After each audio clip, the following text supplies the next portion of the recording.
မ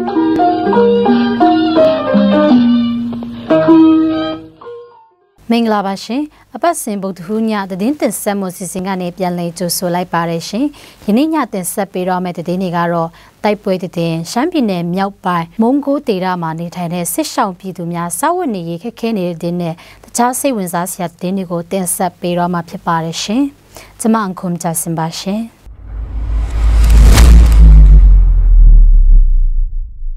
ကျန်ရမတ်6တမဟာအမတ်ကိုတရင်နေမီကောင်းဆက်တောင်မှာစက်တင်ဘာလ9ရက်နေ့မနေ့9:30မိနစ်30ချိန်ခန့်ကစစ်ကောင်စီတပ်နဲ့ကျန်ရတပ်တို့တိုက်ပွဲဖြစ်ပွားခဲ့ကြောင်းသိရပါတယ်စစ်ကောင်စီတပ်တမခွန်ခွန်နဲ့တမကိုစုပေါင်းတပ်လို့ယူဆရတဲ့အင်အား200ခန့်ပါဝင်တဲ့စစ်ကောင်စီတပ်ဖွဲ့တို့ဒီနံပါတ်ကဘက်မှကျန်ရတရင်ကိုနေမီတို့ထိုးစစ်ဆင်လာတဲ့အတွက် KIA တပ်ဖွဲ့မှခုခံတိုက်ခိုက်ရာမှာနှစ်ဖက်တိုက်ပွဲဖြစ်ပွားလာကြောင်းသိရပါတယ်။တိုက်ပွဲဖြစ်ပွားချိန်နှစ်ဖက်ကစစ်ကောင်စီတပ်မှတိုက်ပွဲဖြစ်ပွားတဲ့နေရာတို့လက်နက်ကြီးများပစ်ကူတာရှိပြီးနေ့လယ်12နာရီခန့်မှာလဲစစ်ကောင်စီတပ်ရဲ့ဂျက်လီရင်တစင်းလဲလာရောက်ပစ်ခတ်တိုက်ခိုက်တာရှိကညနေပိုင်း3နာရီချိန်ခန့်ထိလက်နက်ကြီးပစ်ခတ်တံတွေကြားနေရကြောင်းဒေသခံများမှသိရပါတယ်။စက်တင်ဘာလ9ရက်နေ့မနက်8နာရီမိနစ်30အချိန်ခန့်မှာလဲ KIA မနစ်တမဟာ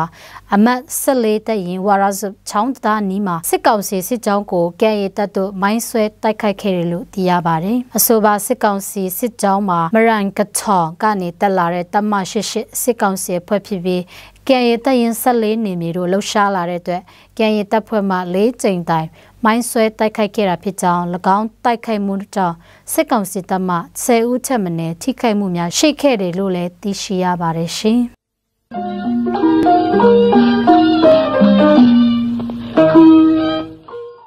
ရှမ်းပြည်နယ်မြောက်ပိုင်းမုံကိုဒေသမှာနေထိုင်တဲ့စစ်ရှောင်ပြည်သူများငွေဈေးနှုန်းနဲ့ကုန်ဈေးနှုန်းများမြင့်တက်နေတဲ့အတွက်ကြောင့်စာဝတ်နေရေးအင်မတန်ခက်ခဲနေကြောင်းစစ်ရှောင်ပြည်သူများကပြောပါတယ်။2022ခုနှစ်မှာတော့မုံကိုဒေသမှာနေထိုင်တဲ့စစ်ရှောင်ပြည်သူများကို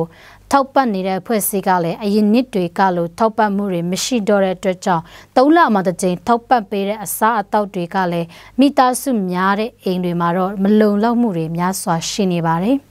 မုံကိုဒေသမှာတရုတ်ငွေကိုအများဆုံးသုံးတဲ့နေရာဖြစ်တဲ့အတွက်ကြောင့်ယခုချိန်ငွေဈေးနှုန်းလည်းမြင့်တက်နေတဲ့အတွက်စစ်ရှောင်ပြည်သူများနေ့စဉ်နဲ့များခက်ခဲနေတာကြောင့်မိမိဒေသကိုပြန်ပြီးတောင်ရစိုက်ခင်းများလုတ်ကင်ခြင်းတော်လဲရွာနာမှာအကြမ်းဖက်စစ်ကောင်စီတပ်နဲ့ MNDAA တပ်ရှိနေတဲ့အတွက်ကြောင့်ယခုချိန်ထိပြန်ဖို့မဖြစ်နိုင်သေးကြောင်းလည်းသိရှိရပါတယ်။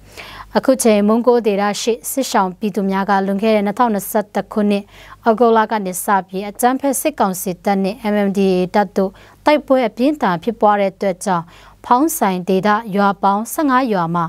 စစ်ရှောင်လာတဲ့ပြည်သူများဖြစ်ကြောင်းနဲ့ခုချိန်မုံကိုမှာစစ်ရှောင်3နေရာရှိပြီးစစ်ရှောင်ပြည်သူရောက်ပေါင်း900ကျော်ရှိကြောင်းလည်းသိရှိရပါတယ်ရှင်။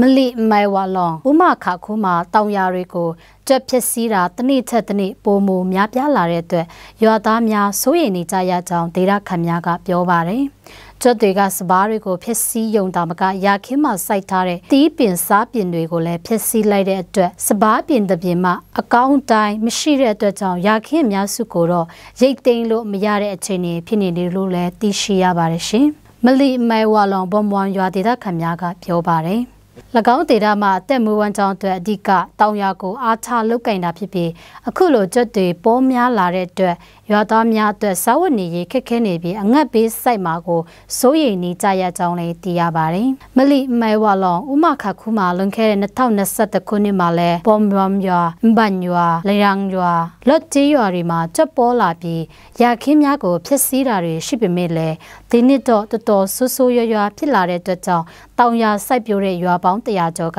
အင်ချေပေါင်း1000ကျော်ရဲ့ရာခင်းတွေဆုံးရှုံးသွားပြီဖြစ်ကြောင်းဒေသခံများကပြောပါတယ်။ဗမာတိုင်းသားဘာသာဖြစ်တဲ့တင်ဆက်မှုအစီအစဉ်ကိုကြည့်ရှုနားဆင်သူပရိသတ်အပေါင်းကိုစိတ်နှပြရှင်လန်းချမ်းမြေ့ကြပါစေရှင်။ကျေးဇူးတင်ပါတယ်ရှင်။